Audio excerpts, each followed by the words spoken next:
Bienvenidas, bienvenidos a este nuevo episodio del Laboratorio de Marx. En esta ocasión vamos a reflexionar sobre el papel de Federico Engels, su aportación al materialismo histórico. Bienvenidos, comenzamos de inmediato.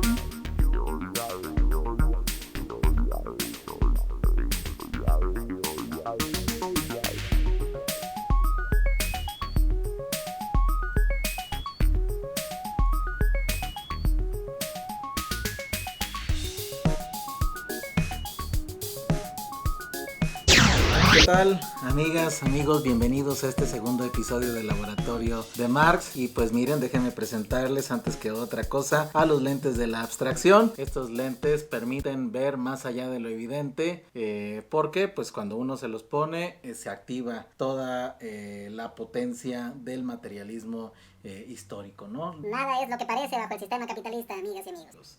Nada es lo que parece, y pues toda esta serie de discusiones, toda esta necesidad de la crítica es porque pues hay una dualidad en la realidad, ¿no? Hay una dualidad que pues por un lado nos presenta que hay una realidad única y que esto es lo que sería el interés político de los capitalistas, de la clase capitalista, para que todos pensemos que no hay salida, ¿no? Que no hay una posibilidad de una alternativa, ¿no? Sin ellos somos indefensos, somos vulnerables de lo que designe este sistema ideológico, ¿no? Y con ellos pues obviamente que ponemos en funciones toda esta reflexión del materialismo histórico, ¿no? Obviamente que este artefacto, esta manera de visualizar esta necesidad y potencia del materialismo histórico tiene que ver con una película de los 80s que se llamaba They Live, de John Carpenter, pues donde se supone pues un trabajador, ¿no? Allá en Estados Unidos,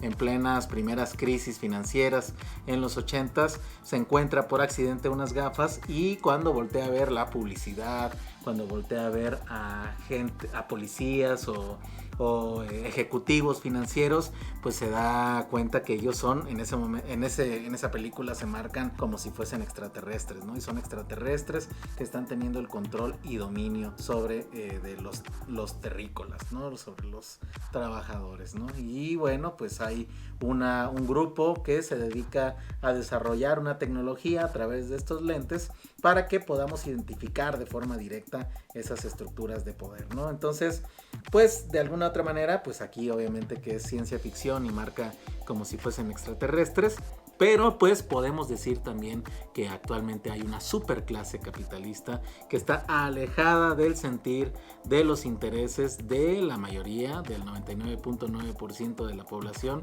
que se plantea pues la posibilidad de que las cosas sean diferentes, ¿no? Entonces pues por eso pues les presento esos unos lentes que vamos a estar utilizando en algunos momentos, por supuesto, de esta reflexión. Y bueno, para este episodio, sin duda, pues como lo podemos ver desde el título, pues estamos interesados en hacer esta reflexión. Estamos interesados en reconocer cuál es el aporte al materialismo histórico que realizó Federico Engels, ¿no? Ustedes saben, siempre, pues se ha visto esta gran mancuerna entre Marx y Engels, pues dos gigantes, ¿no? Dos gigantes del pensamiento crítico social, pero que pocas veces se ha puesto sobre la mesa exactamente qué tipo de relación era esta. En términos, por supuesto, bueno, para nadie es un secreto la fuerte amistad que tenían estos dos grandes personajes, pero que esa amistad estaba afincada en un elemento central. Ambos reconocían particularmente, es decir, habían coincidido en una forma de ver la realidad y la historia, ¿no? Es decir, no había duda, estaban viendo el mismo tipo de proceso. Digamos que los dos, tanto Marx como Engels, pues traían sus lentecitos de la abstracción muy clara para verificar un principio fundamental, ¿no? Que esto es una de las tesis fundamentales del marxismo, el materialismo histórico, pues es que eventualmente los capitalistas toman el poder, sin duda, la superclase capitalista, pero que es una necesidad histórica el que llegue un momento en el cual hay una cuestión que se puede poner sobre la mesa.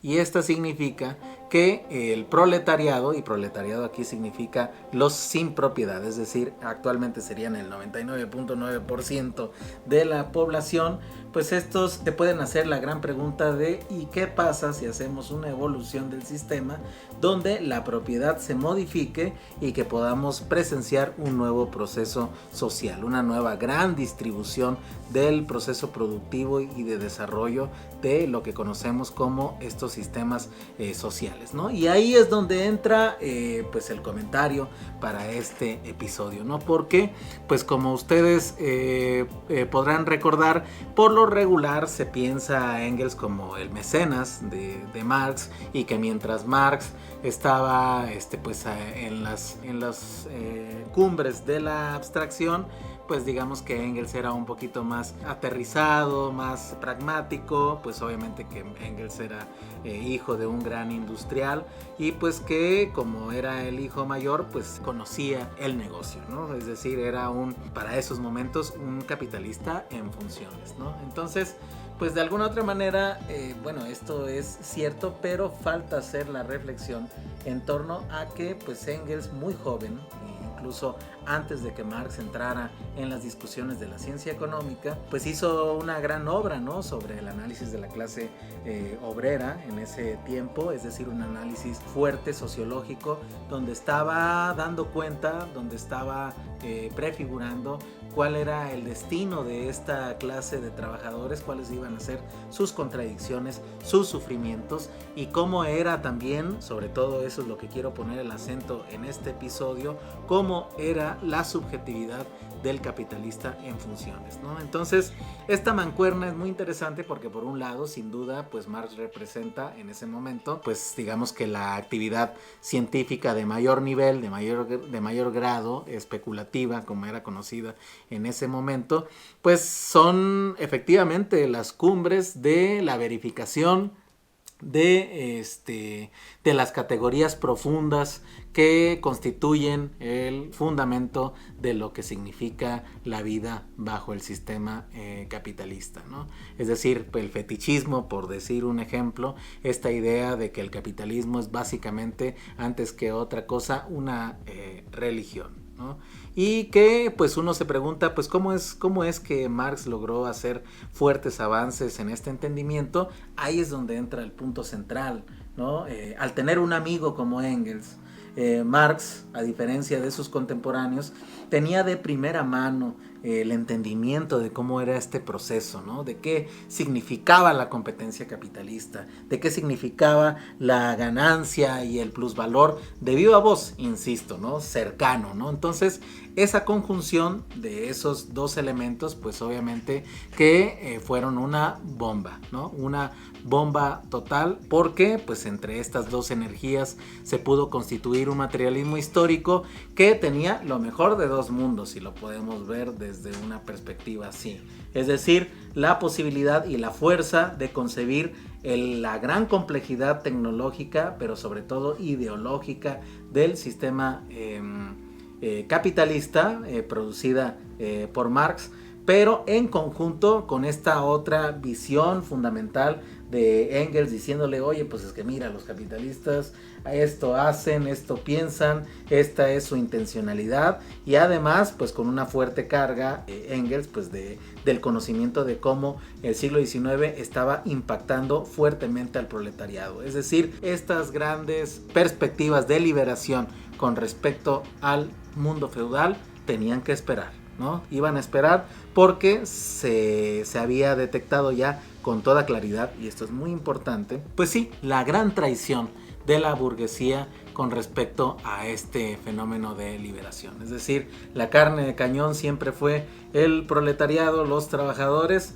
pero que lo que hicieron los burgueses en todo caso fue quítate tú para ponerme yo en este esquema de poder, ¿no? Pero bueno, insisto, para la formulación del capital, para la formulación de estas grandes reflexiones de carácter filosófico, ontológico, nociológico, económico, por supuesto, y todo lo que vendrá después, que enseguida vamos a comentarlo, pues dejaron una amalgama muy precisa que es muy potente para que nosotros veamos a Engels no como simple mecenas, no como el simple acompañante teórico de baja cuña, sino que empezamos a ver, y esto lo saco de una reciente lectura de un texto que por aquí se los voy a poner el link para que lo puedan leer ustedes también, de la New Left Review de un autor que se llama Wolfgang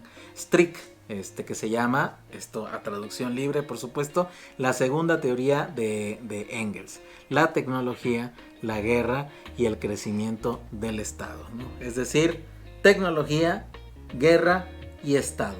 Eran preocupaciones desde la perspectiva de Engels, que dicho sea de paso, pues tenía una perspectiva de abrumadora, de un hambre de datos, de un hambre de detalles que le permitieran delinear con exactitud todo este proceso enriquecido, acelerado de transición histórica, ¿no? Por así decirlo, el siglo XIX es un momento cumbre, ¿no? Es todo un proceso acelerado de lo que viene detrás, ¿no? De lo que viene de todo este mundo feudal, y que pues presenta movimientos pues muy fuertes que determinaron, por supuesto, todo lo que después fue el siglo XX, ¿no? Para decirlo de alguna manera, pues imagínense, a Engels le decían el general. ¿Por qué? Por su interés en conocer cuáles eran las tácticas y el desarrollo de lo que existía en el mundo militar, ¿no? Entonces decían, bueno, pues de qué se trata, de qué va ese interés.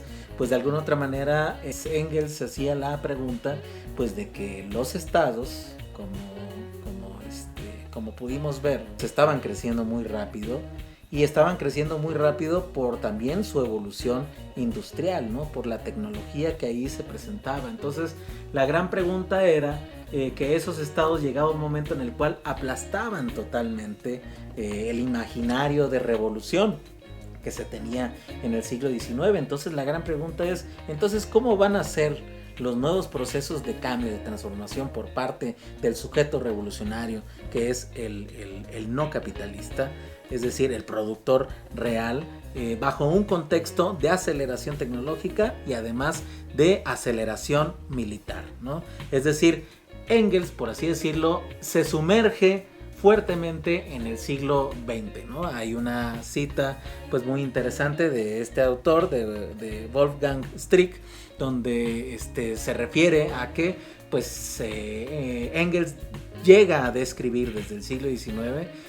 con mucha preocupación, pero con mucho acierto, de lo que será las guerras mundiales, ¿no? Entonces el concepto de guerras capitalistas pues resulta muy interesante, porque pues eso nos conecta con el mundo del siglo XIX, nos conecta con este puente del siglo XX y con elementos centrales de lo que estamos viendo actualmente en el XXI y que corresponden al análisis de la geopolítica, ¿no? Es decir, todos estos grandes gastos militares, todos estos procesos de la 5G, los desarrollos tecnológicos tienen una impronta para hacer e imponer una competencia férrea por los excedentes, ¿no? Entonces, como ustedes podrán advertir, pues de alguna otra manera a mí me gustaría verlo así, incluso a manera de provocación, que si bien Marx dibujó perfectamente que el capitalismo es a fin de cuentas una religión, que también tiene obviamente su complicación y que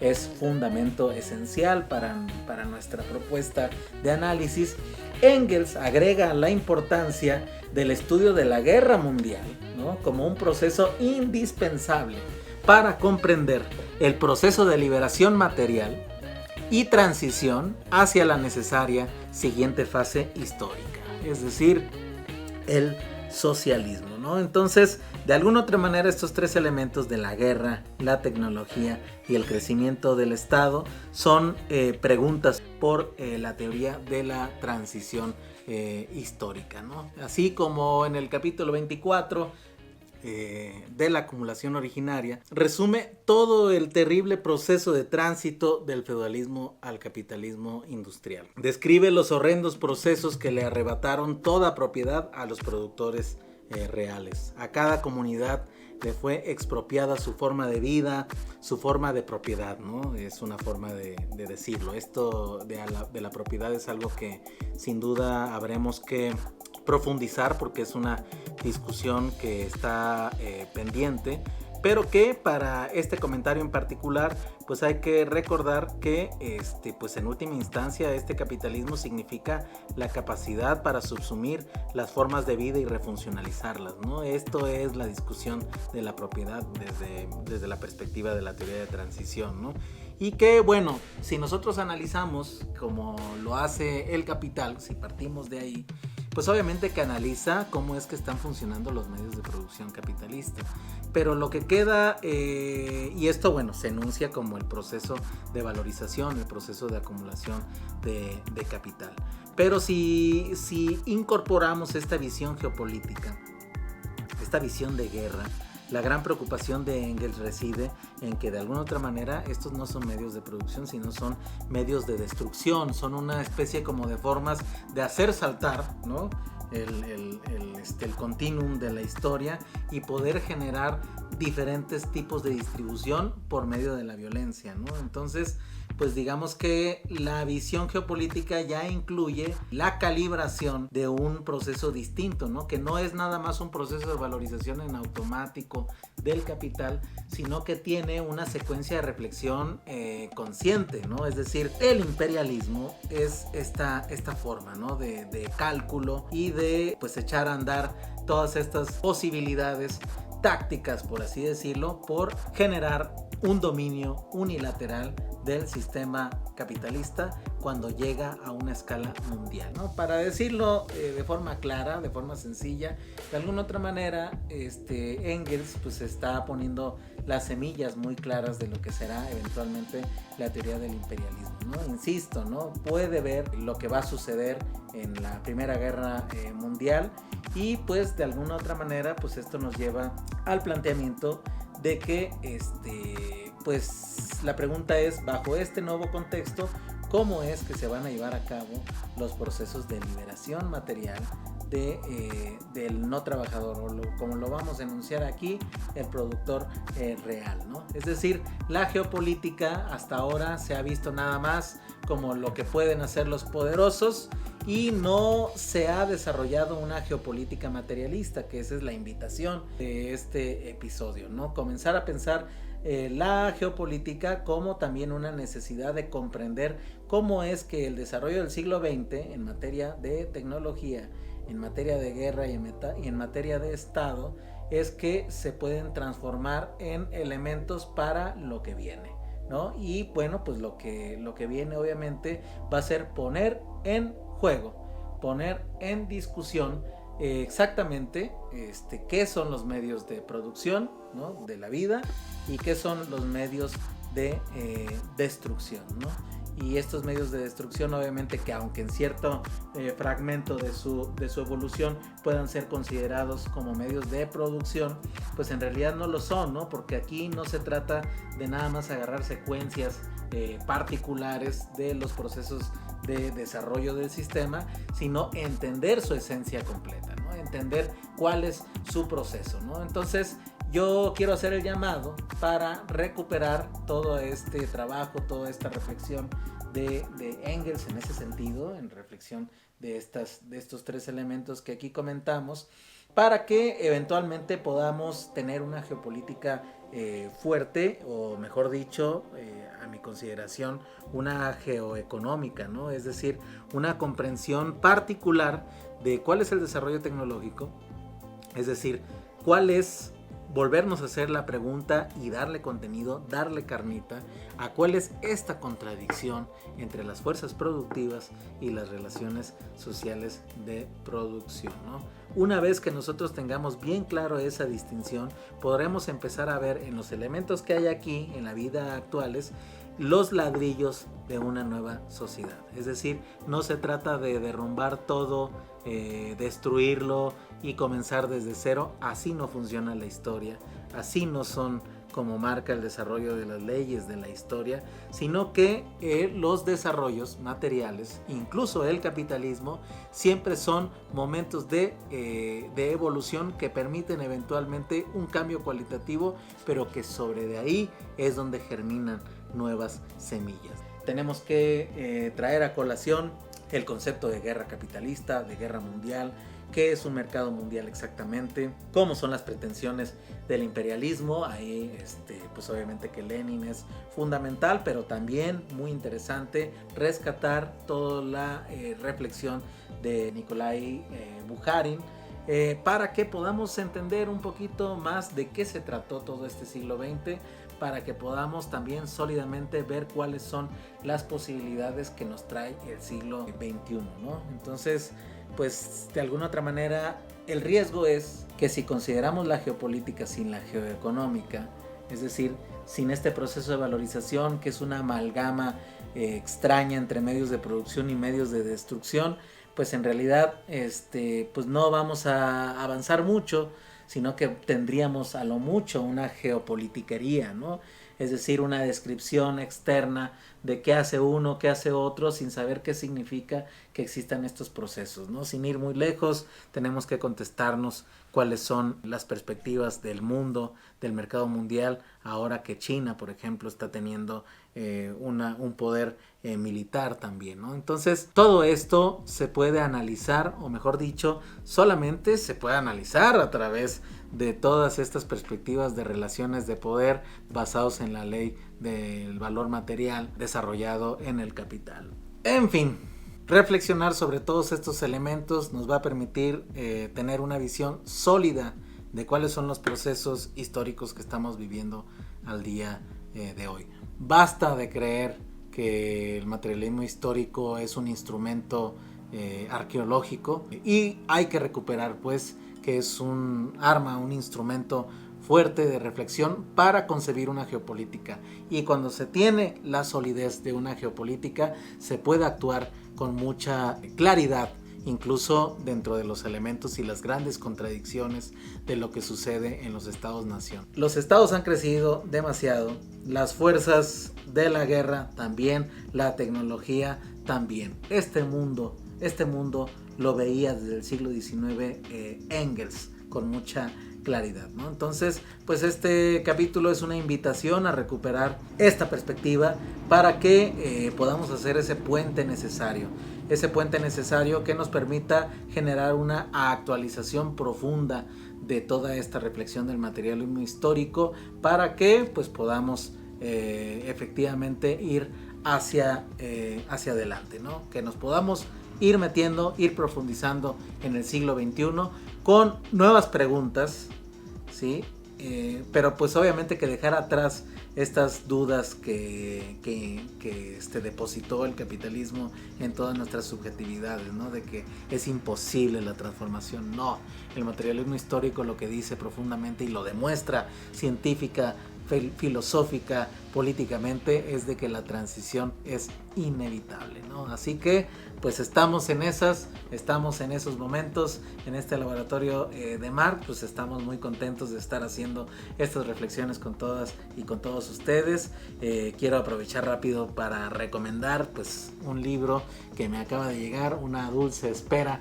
Es un libro de Eval Ilienkov, ¿no? Se llama Intelligent Materialism. Son ensayos sobre Hegel y la dialéctica. Son elementos muy importantes, ¿no? O sea, Eval Ilienkov fue un marxista soviético, pues la verdad es que muy profundo en su pensamiento del materialismo dialéctico, la filosofía de la ciencia y las leyes y categorías del pensamiento. Entonces es pura fuerza de todas estas reflexiones. Poco a poco ustedes lo irán viendo. Estas reflexiones van a ir regresando a nuestro entorno, ¿no?